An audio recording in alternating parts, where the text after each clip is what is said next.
Joel, you've been making people strong for a while now. Why is it so important? I think the way that I can best describe it is in the terms of parkour. I used to do parkour a little while back, and there's, I guess, a bit of a philosophy. They say that you want to be strong to be useful. It's something I come back to a lot, but I think that there's a certain base level of strength a person needs. I don't think that that's something that's arguable. And I think you get to that point, and when you exceed the needs, you get to share that with other people. And I think what is beautiful about being strong is that when you get to share that with people, the world becomes a better place. So I think all of us need to address our own needs, find a way to become useful, and then share that with other people as soon as we can and as much as we can. I love it. I love two ideas: sharing and collaboration, working together, and usefulness tied to strength. What's your definition of strength? I feel like I've been trying to define strength for a very long time, and I think the more I try to define it, the less comfortable I am trying to come up with quick, sharp, fast answers. I think if I was going to boil it down to a few key principles, when I'm trying to make someone strong, I think about it physically, mentally, and technically. And if you're going to make someone physically strong, they need to be able to produce a lot of force. Generally, better to be able to do that in a short amount of time, because if you can do it quickly, you can do it slowly. It doesn't work the other way around. In terms of mentally, I think mental strength is probably best encapsulated by the ability to adapt and endure over time. There are going to be things that are challenging, and it's one thing to get rid of the challenging thing and move on, but it's another thing to adapt and actually deal with and overcome that thing that's a bit of a challenge. In terms of technicality, I think that comes down to efficiency. So if you're looking to be efficient in what you do, you don't waste energy, and the bare minimum you spend is all spent in the right direction. That's probably how I would best define strength currently. Yeah, I can see it's a very technical definition, but I would say that definition applies to life itself, isn't it? Life is very much challenging.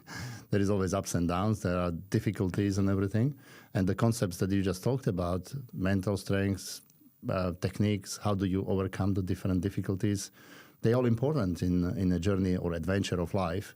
So how do you see the strength in relation to your occupation, if you like? You've got a wonderful strength facility that you set up a few years back, and you're doing amazing things with your community. So you're definitely applying your principles in your community. But how would you translate the strength in the, let's call it the gym, to strength in life?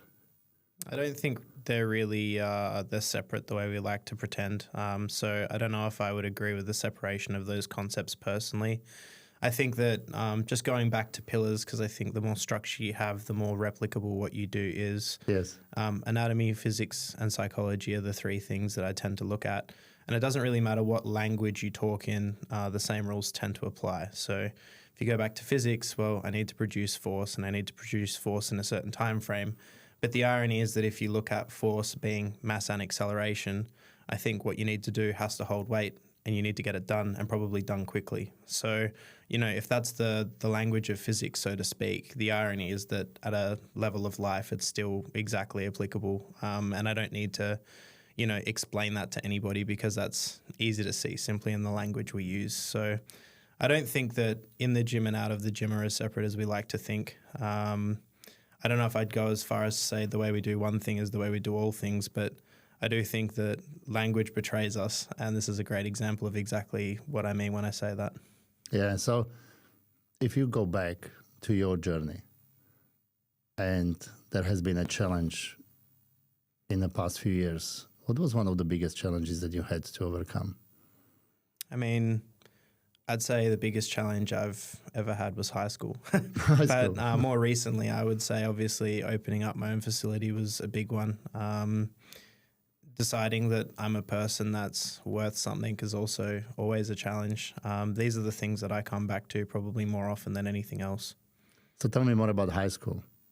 Okay. I have red hair, and any mark of difference in high school. Well, that's better than me. I have no hair, so. Yeah. Talk to the high schoolers about it, is it? Of course, of course. So yeah, I would say that in high school, any mark of difference is either for or against you. And I got lucky enough to be put with that against me. And I think that, looking back now, I also realize that there are certain sets of social cues that maybe I didn't pick up on and stuff like that back then, which, hindsight's 2020. But I think looking at all of that, I was left in a situation where the friends I had maybe weren't of the best quality. And I think the environment I put myself in also wasn't of the best quality. And the external environment also reflected a lot of that too. So I found myself in a pretty trying situation. And there were probably lots of things I could have done personally to have pulled myself out or been better than it was. But as it was, that's exactly how it was. So I struggled a lot with mental health in high school, and it put me in positions where I did genuinely ask whether I wanted to be here or not. And I think when you're put in that position and you have to answer the question, it's pretty harrowing. So I would say that was probably the most challenging part of my life, and not because it needed to be, but because I didn't have the skill sets and understandings to work with that problem and make it better, at least for a while. Yeah. So if you have a listener, someone who is in high school and is experiencing similar things, what would you tell them? What would you tell them now? I mean, I think it's a very difficult thing. There's two sides, and I think one side is that we learn lessons when we're ready to learn lessons, and we repeat mistakes until we're ready to learn from them. And you can't force people to learn anything. You can't give someone self-awareness. They have to find that, I think, a little bit of their own accord. But I do think that if I was to, once again, jump back to frameworks, which is something I like to do a lot, I'd go back to a model of internal motivation being really important. When people feel like they can make change to their position in their life, they do more often than not. So if you're able to find competence, autonomy, and relatedness, I think that people develop and grow. And if you can't find any of those three things, you start to really struggle. And for me at that time, I really lacked all three of those things, and I wasn't actively looking to improve on any of those for some time. And then I met a mentor, like we all do. And this came a little bit of my own open-mindedness, but I was simply asked every week, what do you want to do this week? And in simply being asked that question and given the opportunity to honestly answer it, I started doing things and things started to get better. That's amazing. That's amazing. It's unfortunately, at times when I look back at my high school days, I wasn't necessarily helpful to people who needed my help. I have been the kid we were a product of the environment, if you like, and unfortunately, not all of us have deep conversations with the parents, and probably as a teenagers, we really don't do that. So that is out. Then what is there left is the environment we are in, which could be the high school environment, which is very against us at times. And then we struggle. And looking back, I wasn't necessarily helpful to people who struggled. I wish I were. So I was part of the problem, if you like. I would be probably on the other side. I wouldn't be probably bullying you or anything for your hair. But there were a few kids who were having a medical challenges and a few other things. And me, instead of going along the way to help them and be their companion in their struggles, I was just living in my own little bubble. Why I'm saying that is because I'd like to inspire parents to help their children on both ends. The ones who struggle and the ones who are part of the struggle as well, because we all struggle with finding our identity during the high school. So, as you say, tyranny of the hindsight. You can't change anything. But looking back at your story, it's so true that searching for a mentor or someone who I can tap into their wisdom, because life is bigger than my situation. So I would say to the high schoolers, your life is valuable and you are valuable, regardless if you know it or not. I do. Once you start knowing that you are valuable, then you probably become less reliant on the environment around you and their version of you, or their this is how you look, or this is what you do, or whatever the judgment is. And then finding people who can speak into your life in a very positive way is a really great start. So I would say find a mentor like you did. That was a defining moment, right? They took you out from those. Yeah, but I think I've got to take a couple of steps back, because it wasn't like one day I woke up and I just decided that I wanted to learn from someone. I think I was very closed-minded, and I struggled a lot to open myself up to new circumstances, situations, etc. And I think if I was to try and explain what the catalyst for that kind of change was, well, I guess that there were kind of two moments. One, I had a dream that I was shot in the head, and I wasn't like, it didn't jumpstart me back into waking up. Like, I was okay with dying. And I think that in that dream, being okay with that was probably more unnerving than any of the other thoughts I had, because when you're in a place like that, you're okay toying with the idea in conscious waking world. You think, oh, I could step out in front of that car, I could do this or I could do that. But it's still very much imagination, where when that happens and I don't react, that's scary for me, because as much as that's something I'm entertaining, that was confirmation for me that I was actually okay with that. And that was quite unsettling for me. I didn't realize that it had gotten to that stage. So I think there was that. And then there was just this general thought. I don't know where exactly it came from, if it's related to that or it's different, because memory is always a little bit fleeting that way. But I just had this thought that at the moment, as things are, if nothing changes, I'm probably not going to be here much longer. So I need to change something. I don't know what it is I need to change, but if something turns up and it's somewhat reasonable to do, instead of saying no, I'm going to do it. And at the time, my mum said, well, one of my friends is training to become a life coach. Would you consider working with her? And I guarantee you, 99% of the time I would have said no. But that was the one time I would have said yes. And in saying yes, it allowed me opportunities that I'd never had before. So I guess going back to that, it's not like I would say to kids, especially in that position, hey, go looking for a mentor, because you need to have the openness to do that. And I think that there needs to be probably something quite jarring, or something that's just a little bit chancy for that to occur.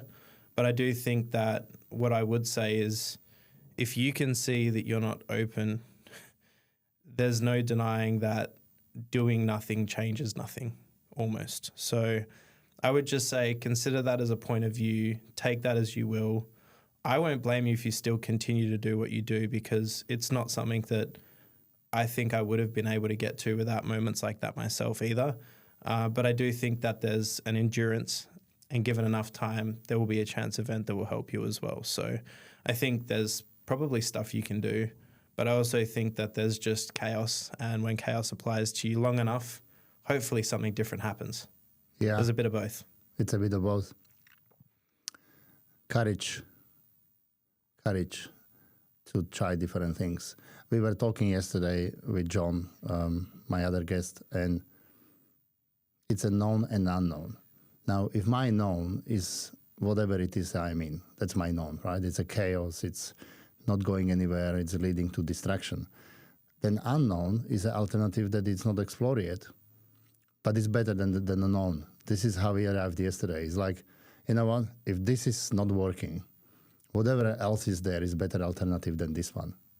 So I'm an encourager. You know me, I'm an encourager. You've experienced my encouragement a few times. We'll touch base on that. I'm so glad that you make that turn and explore the unknown. And obviously that unknown become much better version of your life. And here you are. And I'm so pleased that you are here, man, because you made me so strong. Oh, thank you. I appreciate it. Yeah, I saw my chiropractor, and then she looked at some of the scans of my spine, and she says, and you're not having these problems? You're not having these problems? You're not having these problems? I said, no. Why would I have the problems? I said, I have a coach. It's a bit like that.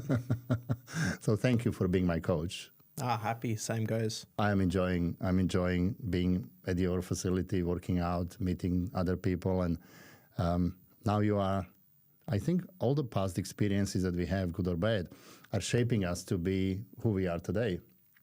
And You are an incredibly successful and strong person, and you built amazing community. Tell me, tell me about the starting points about your community. What was the trigger for you to say, look, I had enough of employment. I think it's time for me to start my own enterprise, my own business. Can you ponder on it a little bit? Yeah, I can think about that a touch.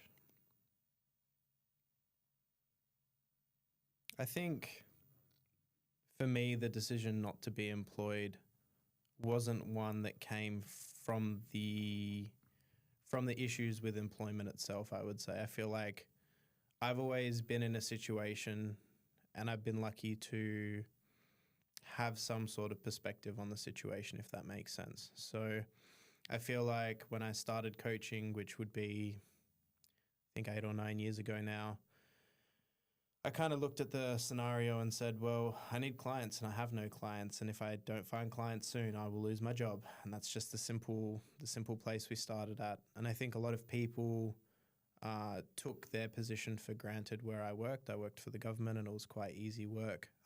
It was very well paid compared to a lot of alternatives. And a lot of people took that for granted. But I guess I worked in a kitchen before that, and when you know what a 14-hour day behind the dishwasher and the stove is, you realize that this is incredibly easy. So having done that and having done a lot of manual labor, to be in a position where I could just walk around and talk to people and get paid a reasonable wage to do that, albeit, still needing to secure clients, it was very different. But I guess what was good is I was comfortable with the idea that I had to do reps of something already. So I look at that situation back then and I say, okay, well, if I just spend time talking to people and getting to know people, eventually they might need me to help them with a problem they have. But if I don't talk to people, there's no opportunity. And that was completely different to what everybody else in the place was doing. And I guess later on, you start reading some books and you listen to professionals that have done this for a living, and they come to the same conclusion. If you have 100 conversations and 10 of those conversations lead to a question, and one of those 10 questions leads to a PT, then you just got to have a lot of conversations. So even back then, I look at employment and it was just a matter of, well, there's an outcome here. I'm here for a reason. And I had the perspective to realize that something could be done. So I did something. And I feel like that kind of carries through again and again and again in the journey that I've been in. I was then hired as a head strength coach, and I felt undercooked. I felt like I could have been stronger. I didn't know enough. I wouldn't have hired myself. So instead of sitting there and saying, well, I'm in a good position, I've got a cushy job, I said, well, what would I do to get to a place where I would want to hire myself? And I worked with experts in the field. I trained really hard. I got a lot stronger quite quickly. And lo and behold, I'm in a position where I would consider hiring myself now. But I guess it's the same with employment. There was a point at which, even working in that head strength coach job, that I realized that there were problems I wanted to solve and things I wanted to do.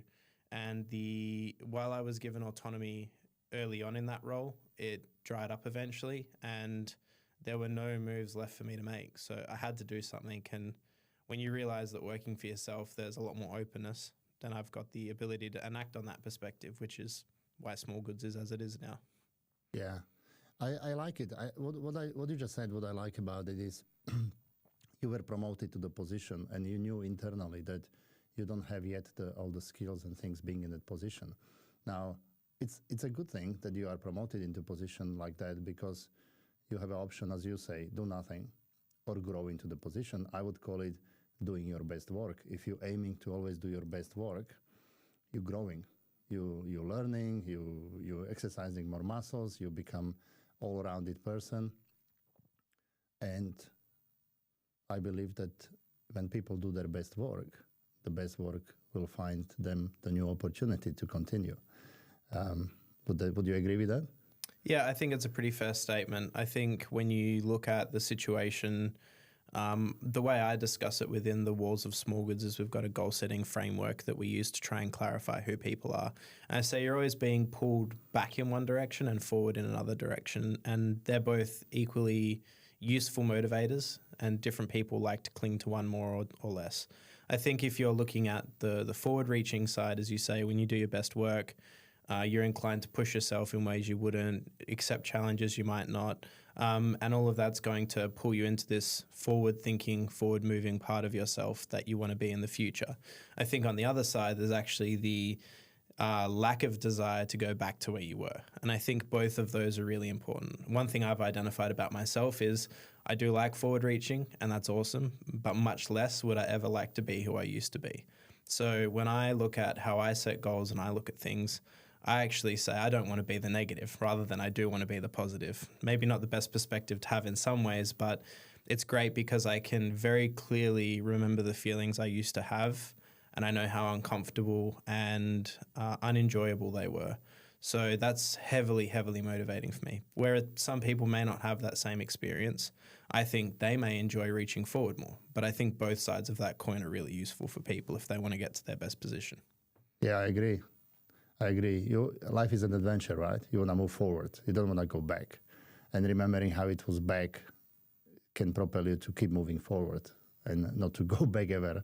Why would you be going back, right? Well, you already been there.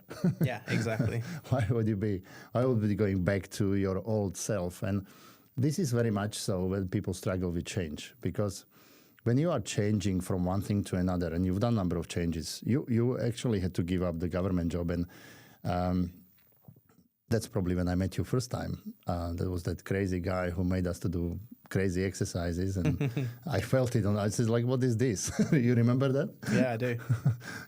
You were kind of like enjoying that a little bit. 100%. Seeing the pain. My wife, she tells me, I think he likes it when people are suffering. Look, your wife's a lot tougher than you, Paul, and she couldn't handle me, so I'm surprised you're still here. She was so good because she was telling me, like, she's one of those people that she doesn't show her pain. I show my pain, right? I'm in pain, you can see it on me, but she wouldn't show you. So when she was exercising with you, she was in a big pain, but she wasn't really showing anything to you. And you were loading her more and more and more. And she was like, this is crazy. Like, this guy is crazy. I mean, it's probably the strongest she's ever been. I think that's all I have to say. She is a very strong lady, I can tell you right now. She has to be a strong lady to be stand with me, like it's kind of together. But going back to your journey of change, you have to leave the safe harbor of who you were and get on a journey to your new you. And that's the problem, because your new you is not yet known. Your existing you is known. You know about it, your surroundings know about it. Everybody wants you to be there, to be in a safe harbor. What motivates you to leave that safe harbor and go forward?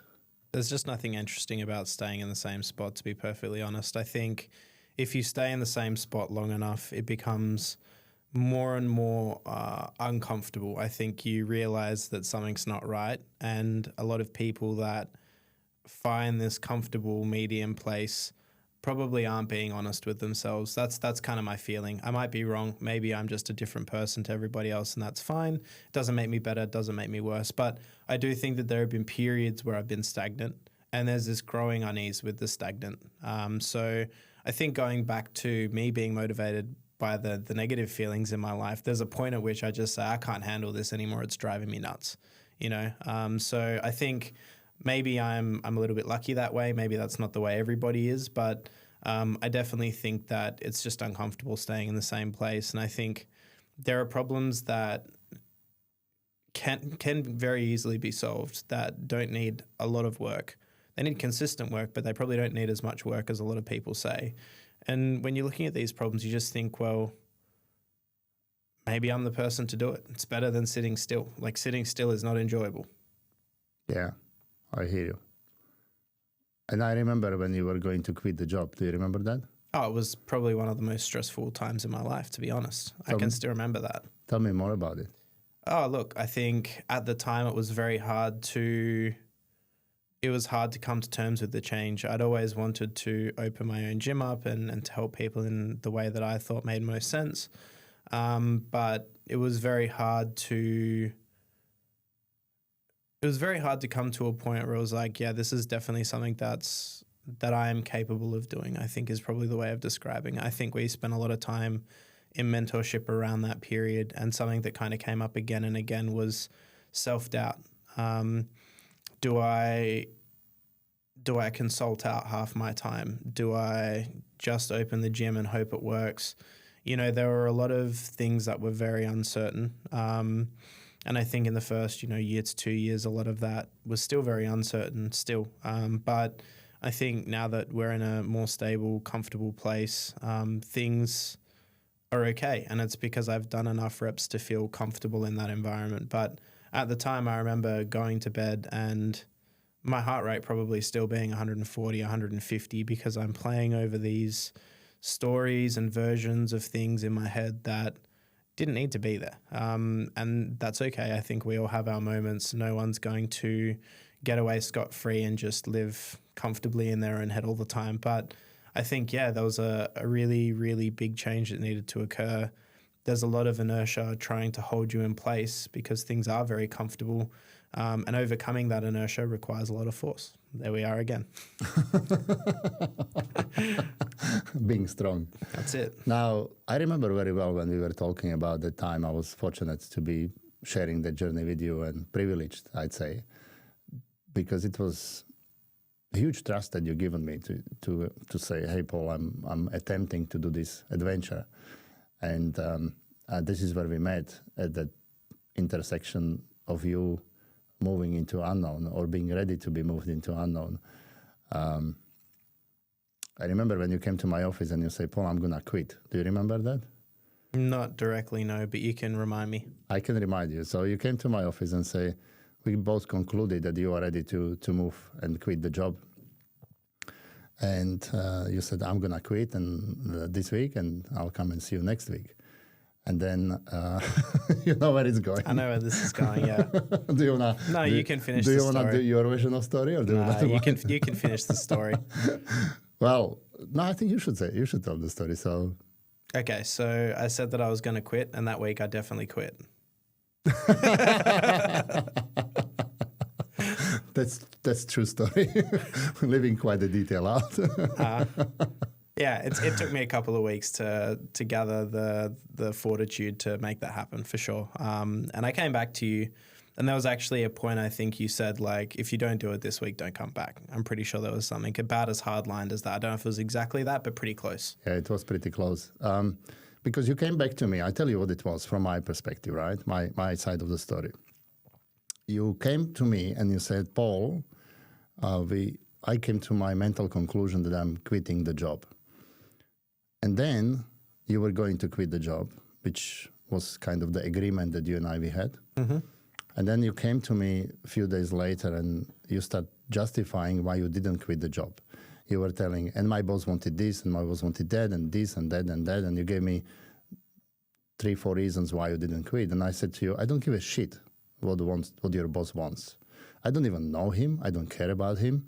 You and we had the agreement that you are going to quit the job, and you didn't. Yeah. And then I said to you, you are wasting my time. So I said to you, just get out from here. Mm-hmm. And when you quit, then you come back. Mm-hmm. Because my time with you was so valuable. We spent so much time to get you to the point where you were already decided. You just couldn't make that final step for whatever reason that was, because it's hard. Yeah. And I appreciate it's hard. Of course it's hard. If it will be easy, everybody will be quitting left, right, and center. There is always price to pay. There is a decision that we make, there is price to pay. You may have quit the job and your business venture may not work, you may have lost the money, all the scenarios you're talking about. And those scenarios are real. Those fears are real. There is no point pretending that, it will all be smooth ride. And there is plenty of lunatics who don't really have any scenarios.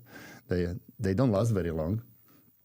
So sometimes our analytical mind is working against us. But I guess it wasn't. For me, it was, okay, well, this is what you needed at the time. It was done with love, if you know what I mean. It wasn't done with arrogance or anything, but it was like, I think I created something for you that was stronger than the fear of leaving the job.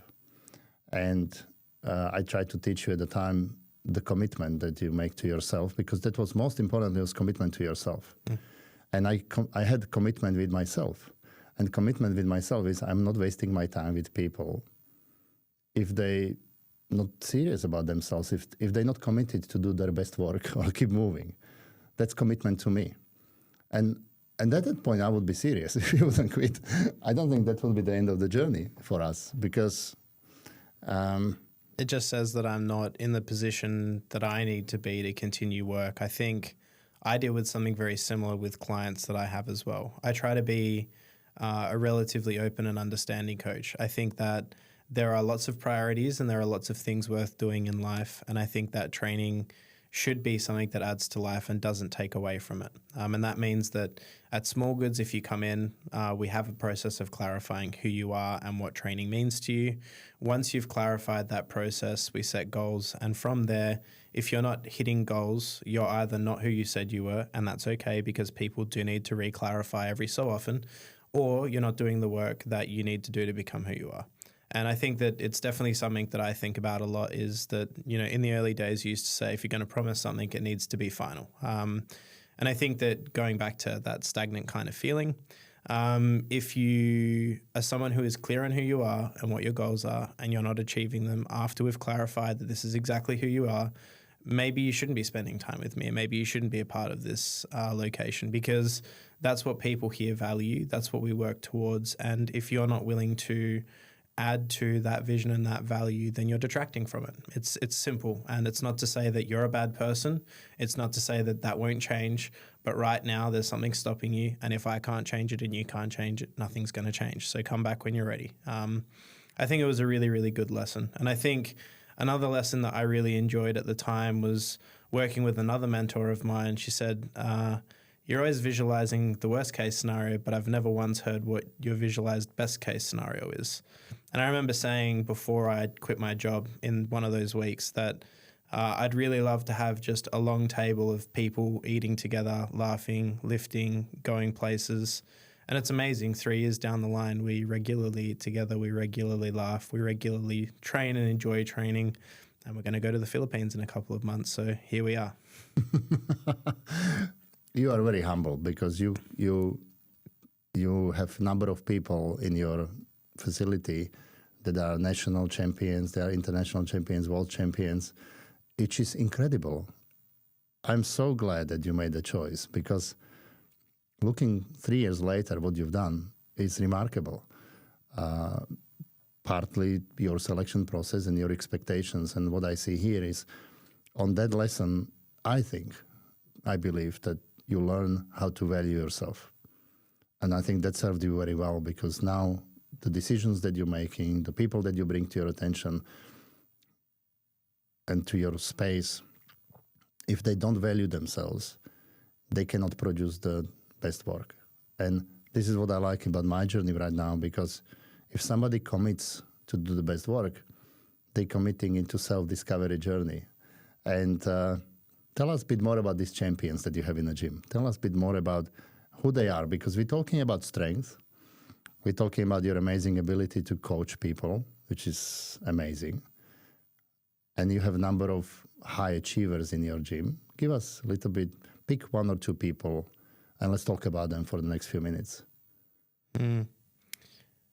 I feel a natural resistance to answering this question the way you want me to answer it. And that's because I think anybody that's in my gym that's clear on who they are, that acts reliably within their values and aims to do their best work on any given day that they can is a champion. That makes the guy that you who you are. Yeah, I don't think single out the top achievers. Yeah, I don't think singling people out is helpful. I think that there's clear variation in what a person can achieve and manage genetically speaking, and that's not to take away from the fact that everybody can improve still. So it's inclusive. It is. It's inclusive. So everybody can be strong. Yeah. Doesn't need to be the world champion to be strong. 100%. I think that there are these people that have the ability to go to the absolute top level, and when you walk into a gym and you see them, you know, and that's okay. And I think we should be clear about that as coaches. As coaches, there are many people in the industry that will create 1 or 2 champions opportunistically because the right person walked in at the right time, and then they will market that again and again and again. And by process of natural selection, the strong people end up with them and they create more champions because they've got access to bodies and a facility that nobody else can match. Yes, coaching is involved. Yes, there's knowledge involved. But I do think that there's a clear distinction between those people and other people. And I think that at Small Goods, the best people are literally the ones that are the most clear on who they want to be, and they act most consistently along those values, even on the days where it's difficult or other priorities want to get in the way. And they don't do it necessarily always because they love it. They do it because they know it's what must be done. So I think that that's a really big thing. You know, me and the team just had a few days looking at our vision and values and looking at what we want to do in the next 3 to 5 years. And a word that we all really jumped on and thought was appropriate for Small Goods is dutiful. It's not responsible, it's not accountable, it's dutiful. You have a duty to yourself, you have a duty to others, you have a duty to the world and society at large. And the people who enact based on that duty and are honest with it are the people that are the champions at Small Goods. I love it. I love it. It's profound. What I'm hearing from your answer is that strength is inclusive. Everybody can be strong. There is no really limit of how strong you are to make you better or worse person. You just can be strong in your own way. I like dutiful, stepping into your responsibility. What do you think would stop someone from becoming strong? Excuses are a great place to start. I made them when I was leaving my job and aiming to be stronger. And I'm someone who's acutely aware of what being strong is. So I think we all have our moments and we all have our excuses. I think that that's one thing. I think prioritization is another. I think that there are people who very highly value becoming parents, being business owners, being very capable at their job and skillful at what they do. But I think that there's a point at which we must acknowledge that we are physical, psychological beings. We have needs. Those needs need to be met for us to be the best in all of these areas regardless. So I think when I look at people and where they go wrong, I think that either their priorities maybe aren't in line or they're not being honest with what they can achieve, even in very, very limited circumstances. I understand I'm not a parent. I understand that maybe I'm not running a multi-million-dollar business, but I look at a parent of 4 across the table who owns a very, very successful business with a number of employees, and he's still at the gym, even if it's at 5 a.m. or 4 a.m. in the morning. And I think even if it's half an hour, there has to be some message from you to you where you're looking after yourself and you can say, I did still do that. And I think that it will always be something that adds to the rest of your life if you're being honest in how you engage with that.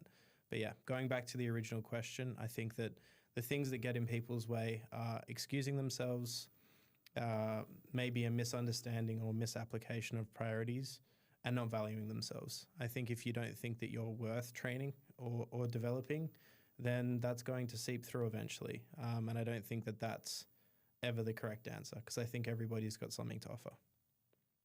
I agree. Excuses, we all have them. We all make them. How do you call them out? I personally, there are kind of 2 angles to this. I think, one, I love putting people in a corner where they have to admit that they're making an excuse.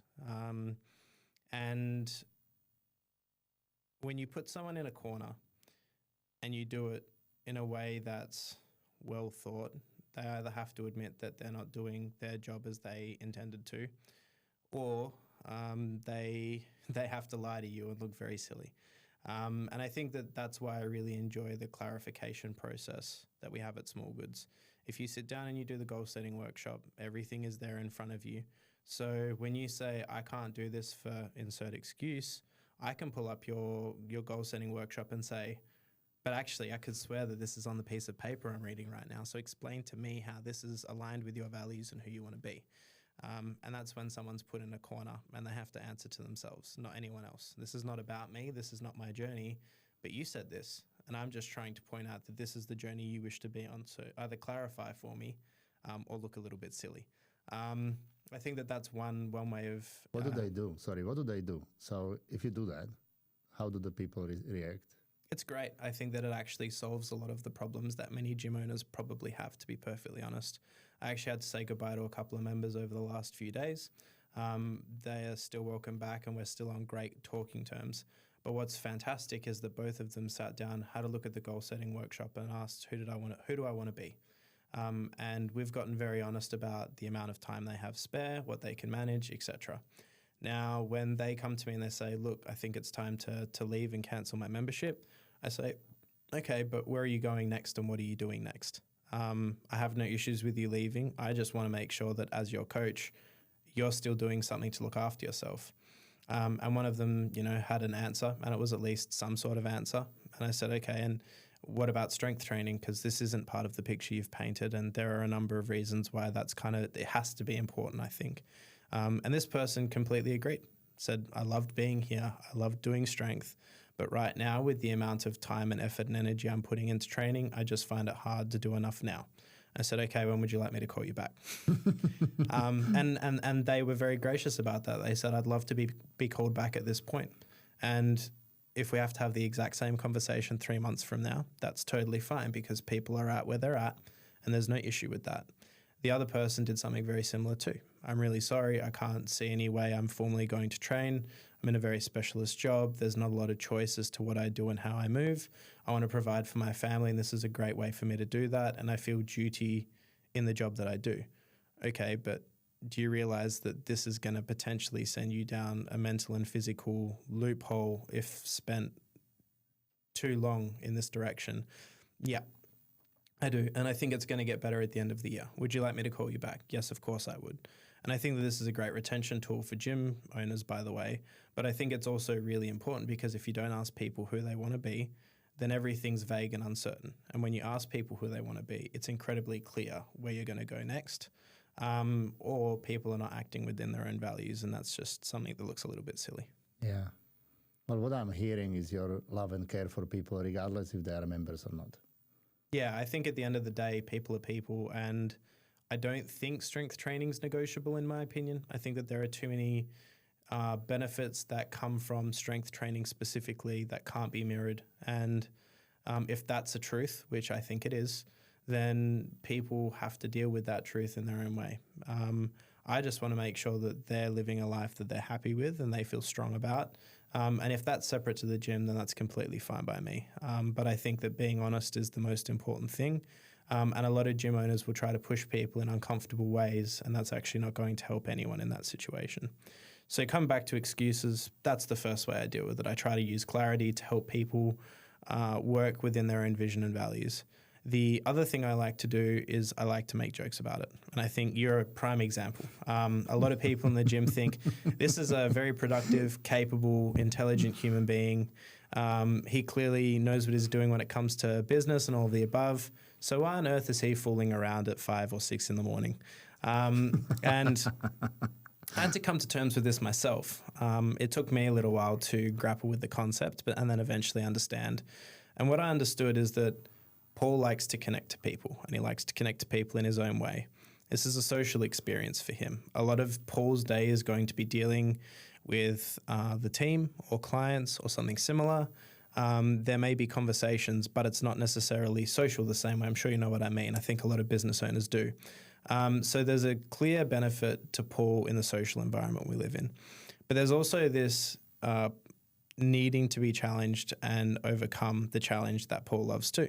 He will actively create challenges, even though they might not necessarily be physiological, the best choice. But a lot of people kind of look at that and say, what's going on? Now, I've tried to pull Paul up formally on this and explain to him how maybe this isn't the best way to do things, but there's a point at which as a coach, you need to give people a bit of leash to play with what they'd like to play with and enjoy what they'd like to enjoy. And my job, going back to being clear on people, is, well, what is it that Small Goods gives Paul, and how can I make sure that we do our best job to give that to him directly, because that's what he values. So instead of trying to pull him up and get serious and what's the clarity here, where's your values and where does that align, it's the complete opposite. It's actually like, haha, look at Paul, he's the smart guy doing the dumb thing, and everybody laughs at him and we all have a bit of a joke about it. So there's two sides always. Fun is great asset.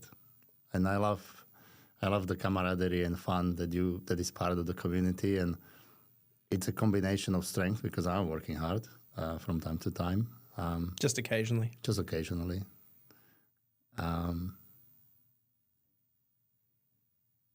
but having the deep conversation. One of your member who was new to the gym. He saw me in the morning exercising. He didn't know me at the time, and he was asking me, "Hey, I'm so and so," and he introduced himself and he says, "What do you do? Do you do powerlifting or do you do Olympic lifting?" And I looked at him. I said, I don't know what I'm doing because I'm not doing neither of these two things. But that night I was thinking about what I'm doing. And then the next day I met him again and I said to him, or next time, and say, okay, remember that you asked that question, if I do the powerlifting or Olympic lifting? I think I do people lifting. He loved the answer. I think people lifting is exactly what you described. It's a connection. It's meet people where they are. And yes, I am probably adjusting my training program a little bit too much. But not anymore, because you actually figure out what I need for my training program, which still pushes me. I go there with the 1%ers, which are the high achievers as well, often, many of them. We have a good time. You make a great coffee. This is the only gym that the owner comes in and makes me a coffee while I'm exercising. That's stunning to me. And it's not just any coffee. It's a great coffee. You make sure that you get a high-quality coffee and everything. And I can see how many people are drinking the coffee, and it's part of the culture that you created. So it's not only about performance and being serious and everything. It's about fun, camaraderie, having a good time. I'm still waiting for Eggs Benedict. I don't know, like the keyboard ending, I'm not getting them. But you know what I mean? Like pulling each other in our thoughts, in our preconceived ideas, in a fun way. I think life is there to be lived and to have fun. You having fun? 100%. Yeah, I think that's definitely what Small Goods is about. You know, when I decided to name the gym Small Goods, there's a nod to my grandparents whose facility this used to be, and they used to make meat. I make a different kind of meat these days. But I guess what's really fun is that when you realize that there's just a little step that we can all take, and there's that little bit more than maybe we initially would do, but we can do, life becomes a lot more enjoyable. So I think the reason that we make the coffees in the morning is because it's that little bit more than what anyone ever expects. And in doing that, we lead the kind of the conversation in saying, look, it's not necessary, but we're here and we're doing it. And I think that that's exactly it. There's everybody in the gym in their own way will poke their head out and do that little bit more than they necessarily need to. But when you have, near on 100 people doing that, your life becomes beautiful because there are so many people that make your life just that little bit easier. And that's when life is its best. So that's exactly why we do what we do at Small Goods. Small Goods. Where did the name come from? Exactly what I just said.